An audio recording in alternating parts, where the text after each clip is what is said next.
Brooklyn Independent Television.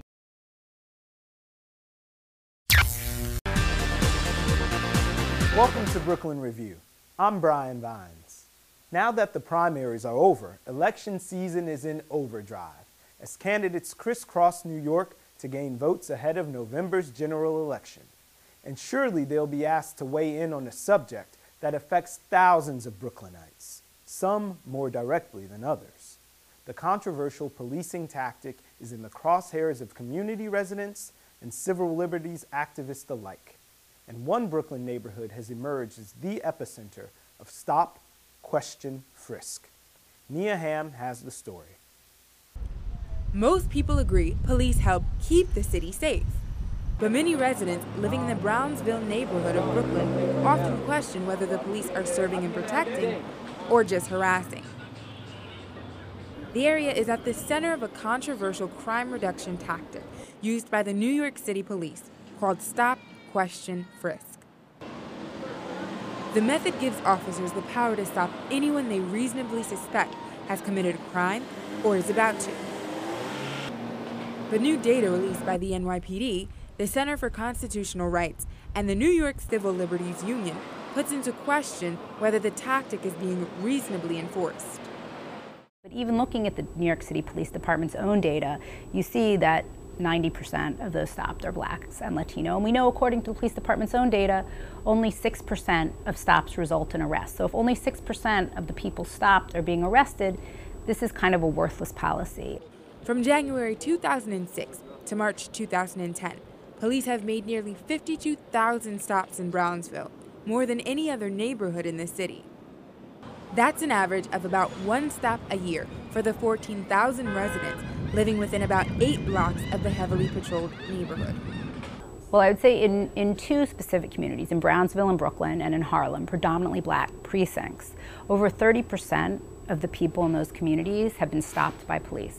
And that's very profound. I mean, if you live in those communities, and I would argue probably young men are mostly stopped, if 1 in 3 people are stopped in those communities, that affects the quality of life. I mean, I find it quite ridiculous, actually, you know. I've been stopped a couple of times. I've seen kids in the park right around the corner, get stopped, and they're like 13, 14. I mean, what could you possibly have on you at that age? I mean, I know it's possible, but, all the time. And it's the same people getting stopped over and over, so I really can't say it's fair. The issue has attracted the attention of lawmakers and the police department, as well as the scrutiny of civil liberty groups who question whether the stop and frisk method is doing more harm than good. So the long-term effect is that a whole generation of young people, black and Latino young people, will have records and will hate police officers, and it can be a potential explosion, and it brings about more violence because people are frustrated and angry. Police officials, including Commissioner Raymond Kelly, defend the program. But law enforcement experts say it's hard to draw direct connections between the stop and frisk tactic and long-term crime reduction.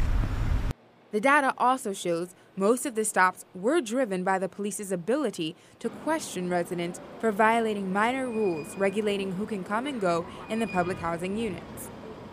Some people say they've been stopped for not having a key or spitting on the sidewalk.